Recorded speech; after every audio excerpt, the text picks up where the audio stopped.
Comigo, homeopatia, a Patrícia era um ano anterior, a Tânia fazia a gestão do curso em Goiânia e a Patrícia aqui em Brasília. Então, eu viajando de Goiânia para Brasília, eu vivia trocando o nome das duas. Né?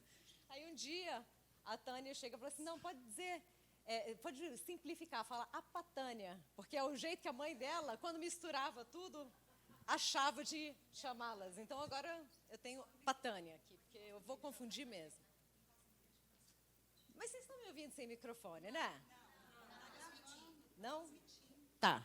Agora vocês me ouvem? Ah, mas eu não gosto de ouvir minha voz.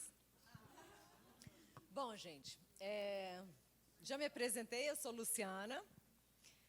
Eu fiz a minha formação do curso de homeopatia na Homeobras, que é onde eu estou trabalhando hoje como gestora aqui em Brasília.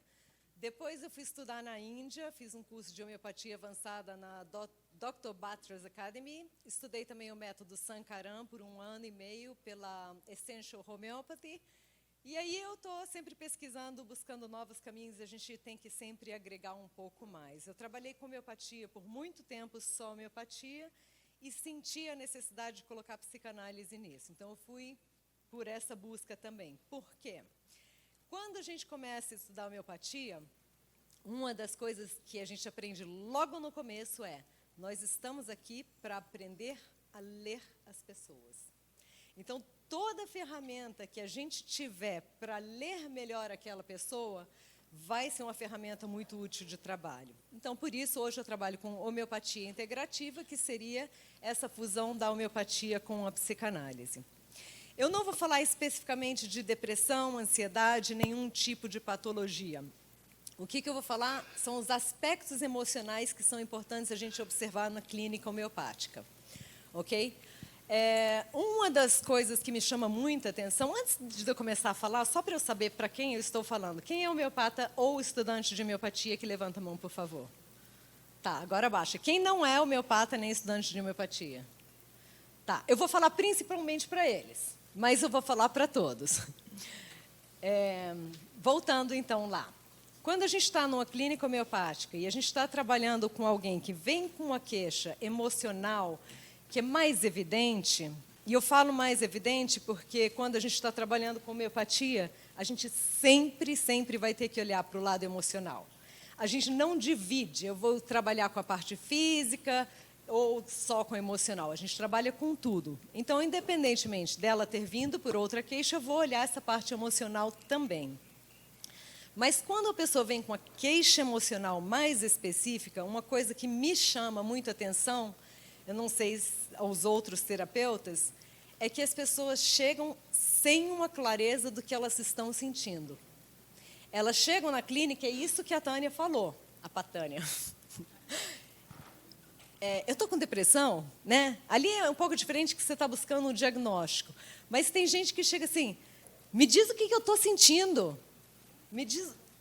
Gente, eu não posso dizer para você o que você está sentindo, eu preciso ouvir, e você precisa entender o que você está sentindo. Sai, mosca. E por que isso acontece? Por que essa dificuldade de se enxergar? Por que essa dificuldade em reconhecer os seus próprios sentimentos? Agora eu vou ver se eu consigo mudar isso. Pronto. Na verdade, a gente tem explicações inúmeras para esse conceito, por que a gente tem essa dificuldade de acessar os sentimentos. Eu vou estar explicando isso através desses 2 conceitos básicos, que, na verdade, fazem parte de uma mesma coisa, eles representam uma mesma coisa, eles são interligados entre si, eles se autoalimentam e se autoperpetuam, que seria a supressão das emoções e o condicionamento das emoções. Tá, o que é isso? Pode passar, moço. Para a gente falar da supressão das emoções, principalmente para as pessoas que não conhecem Eu não consigo pensar e apertar o botão ao mesmo tempo, mas a gente vai tentar. Onde que eu estava mesmo? Supressão. Quando a gente fala de supressão das emoções, a gente precisa primeiro entender o que é esse conceito de supressão.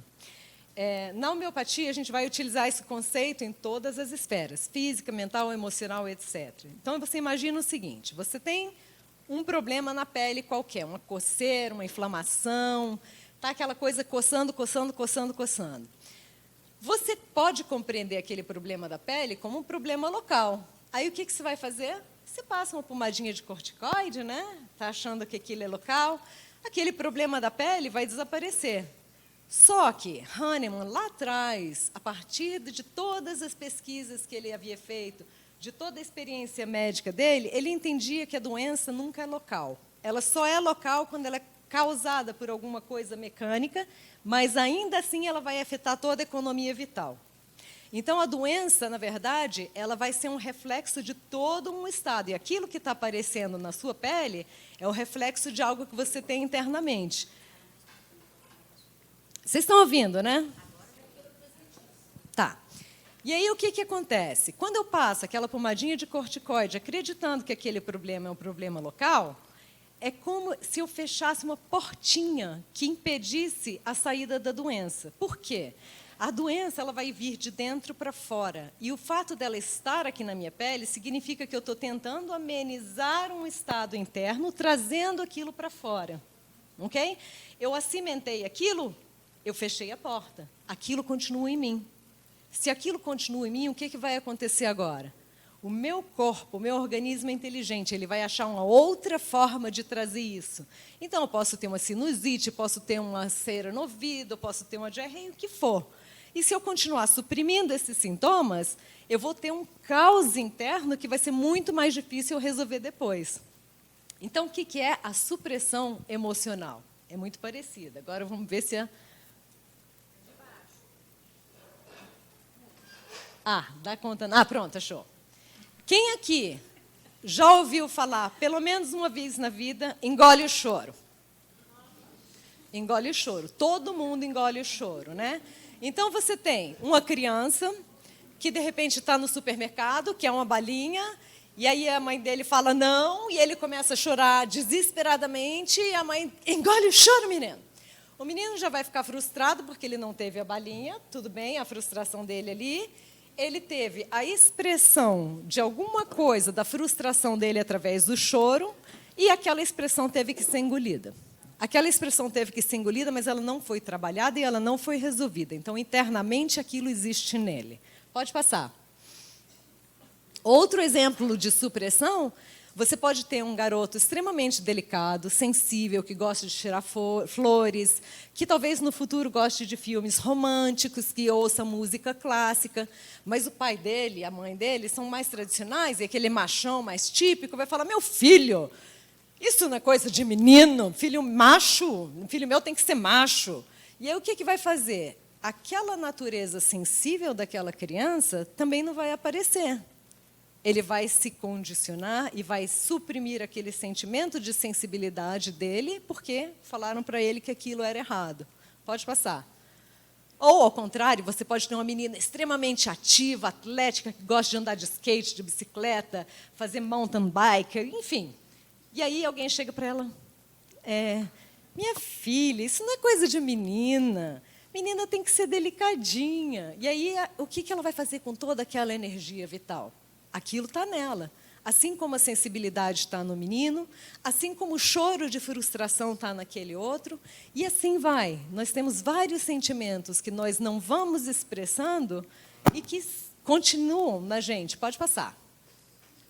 E aí, ali nós falamos da supressão das emoções. Agora a gente vai falar no condicionamento das emoções, que, na verdade, o que acontece? Nós temos, infelizmente, um rótulo de sentimentos bons e sentimentos ruins. E todos os sentimentos são necessários. Se eu chego aqui para a Silvana, Silvana, você é uma chata, começa a tratá-la agressivamente, e se a Silvana recebe isso toda cheia de amor, de delicadeza, tem alguma coisa errada, porque eu estou trazendo para ela uma energia muito negativa, muito agressiva, e ela está toda assim. Ela precisa também de uma energia agressiva e precisa ter raiva em alguns momentos. Então, não é errado ter raiva, não é errado chorar, Não é errado nada disso. Todos os sentimentos, eles têm o seu lugar. E o problema, a gente vai ver mais tarde, é o estado de fixação nesses sentimentos, que é muito legal. A Camille está por aí, deve estar. O Sankaran trabalha muito com isso. Está ali, que ela falou um pouco disso e que isso é muito importante, mas a gente vai falar um pouquinho mais lá para frente. Então, o que acontece? A gente tem as emoções boas, então você lá está... Qual é o seu nome? A Júlia vai lá, né, quando ela é pequenininha, aí chega alguém em casa, ela sorri, aí a mãe dela falou assim, nossa, Júlia, que bonita, uma menina tão comportada. Ela está, de certa forma, premiando essas emoções, essas atitudes boas da Júlia. Mas na hora que a Júlia está com raiva, que ela bate a porta, a mãe dela fala assim, menina, para de bater porta. E começa a condenar essas atitudes e emoções ruins. Então, isso vai condicionando esses sentimentos e perpetuando aquela supressão das emoções. Pode voltar, pode passar. E aí, o que acontece? Você vai ter um estado que você vai estar apresentando para o mundo e um estado que você vai estar sentindo. É mais ou menos o que a Tânia falou. É de onda, a Tânia. Mais ou menos o que a Tânia falou, das redes sociais. Então, você começa a mostrar para o mundo uma coisa e você sente outra. Mas o que acontece, pode passar? Com aquelas coisas... isso aqui, o que acontece? Quando a gente começa a sentir uma coisa e apresentar outra, a gente vai criando uma finazinha armadura. E aí, uma coisa importante, essa armadura, quem acha que a gente não precisa dela? Muito bem. Todo mundo precisa, mas a gente tem que saber como a gente lida com essa armadura. E aí eu vou falar um pouquinho disso também. Essa armadura, pode passar, ela não é só uma. Nós temos diversos modelos de armadura. Você vai lá no shopping center e você escolhe a que você quer. Não é bem assim, mas tudo bem. Então, por um lado, você pode ter uma armadura de amorosidade. Então, a armadura não significa que você é uma pessoa fechada, mas pode ser que você chegue a mim a qualquer momento e eu estou assim, ai, mas que coisa maravilhosa, então, assim, e eu vou cuidar de você, e eu vou falar para você sempre de uma maneira muito gentil. Muitas vezes eu vou até pedir desculpa por existir, sabe? Pessoa que esbarra em você, ai, desculpa, esbarrei em você.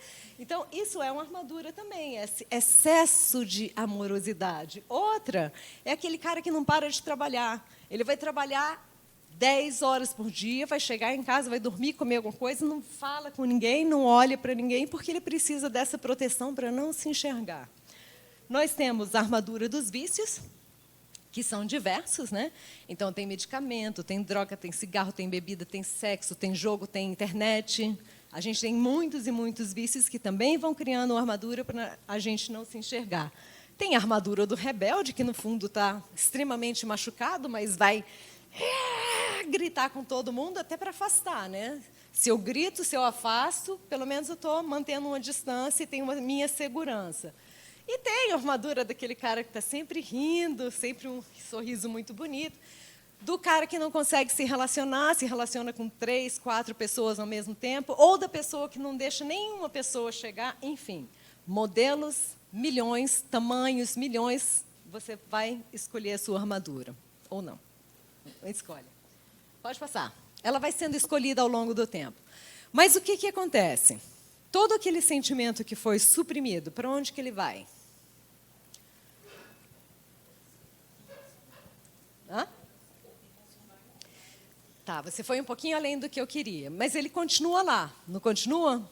Então, se você não trabalhou esses sentimentos, se você não acessou esses sentimentos, ele vai estar lá, pode passar, e vai surgir mais cedo ou mais tarde. E eu gosto muito, muito do conceito da panela de pressão do José Laércio do Egito, né?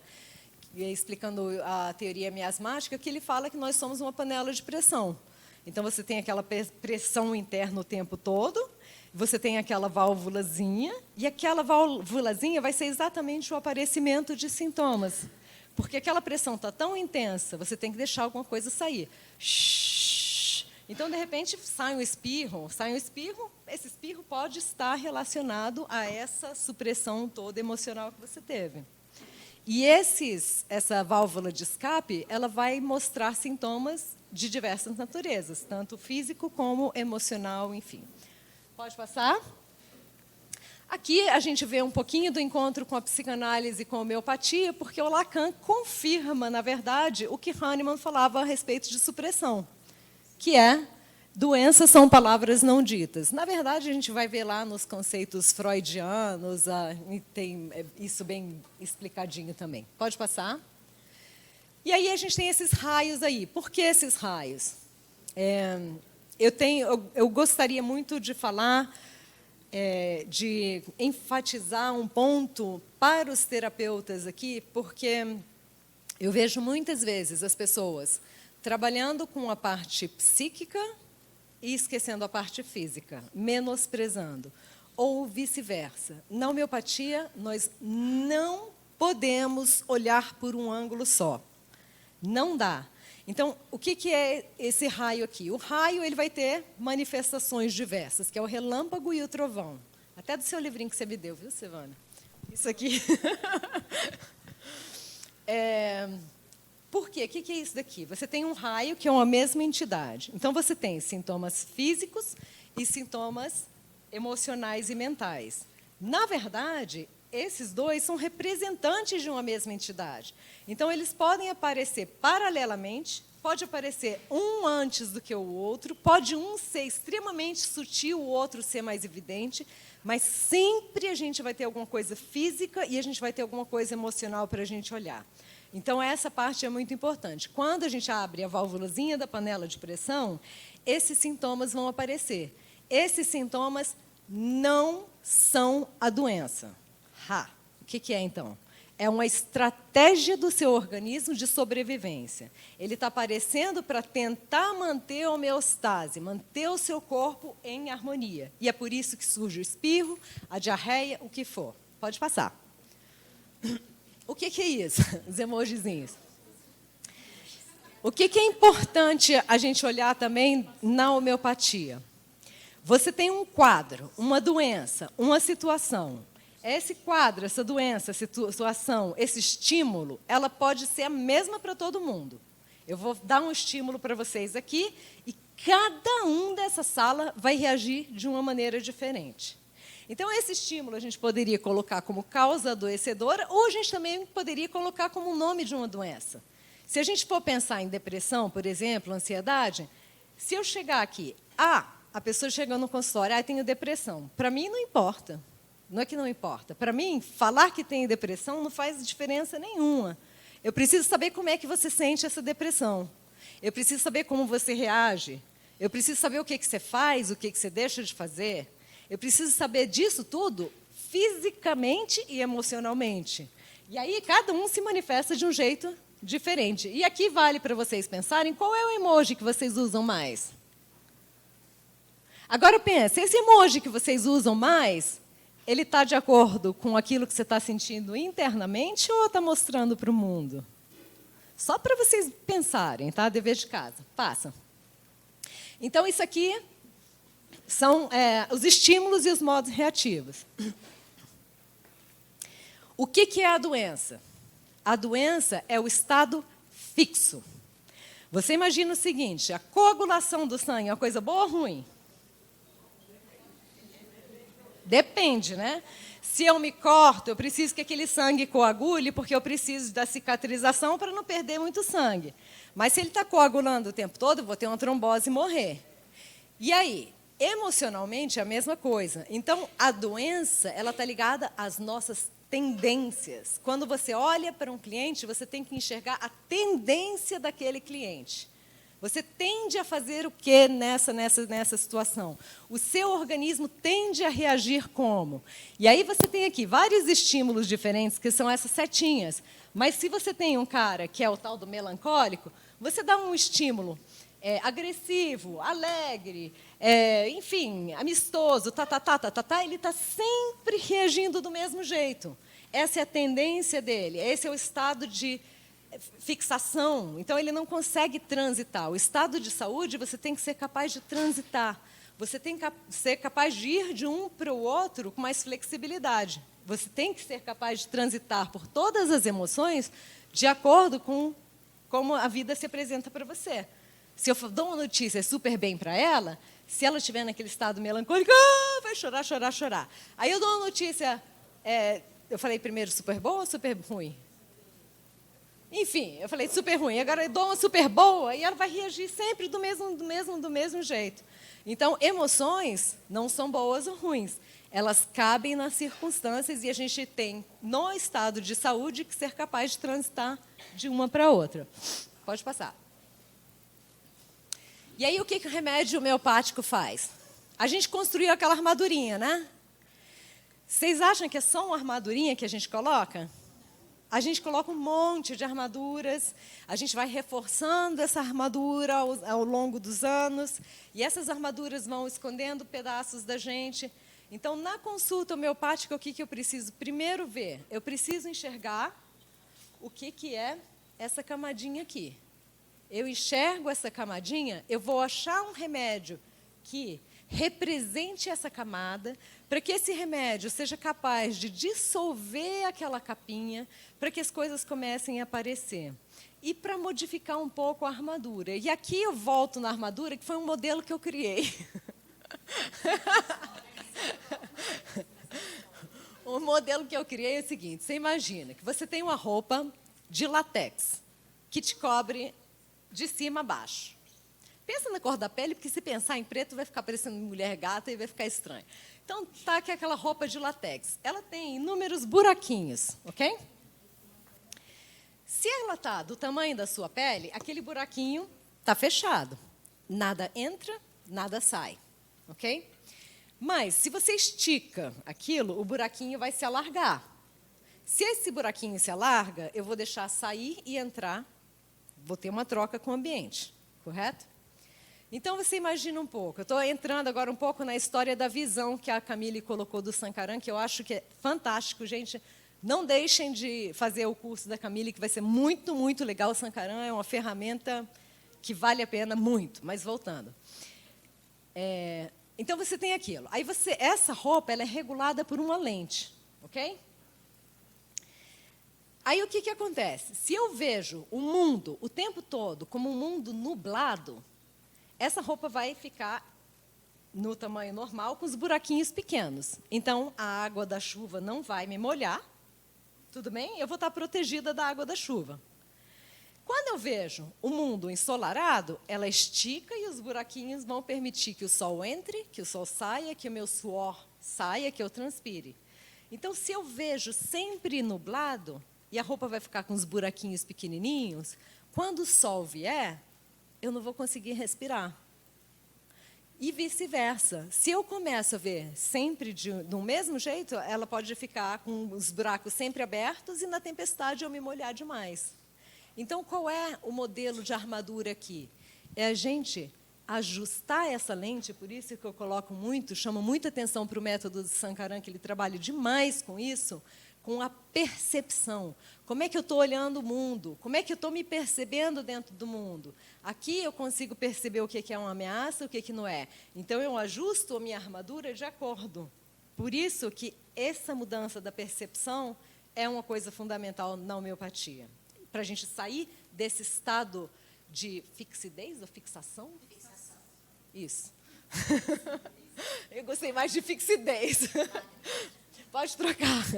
E aqui foi assim, um super professor que eu tive na Índia, um velhinho maravilhoso, e ele falava isso, que o objetivo de um homeopata deve ser atingir o sofrimento de cada pessoa, não a sua doença. A doença pode ser a mesma para várias pessoas, mas o sofrimento é diferente. Individualizando cada caso e atingindo o sofrimento, o organismo irá naturalmente atingir a doença. Então, nós tratamos sempre a pessoa e não a doença, só para poder atingir. Obrigada, gente. Agora eu vou chamar a Patânia. A outra Patânia.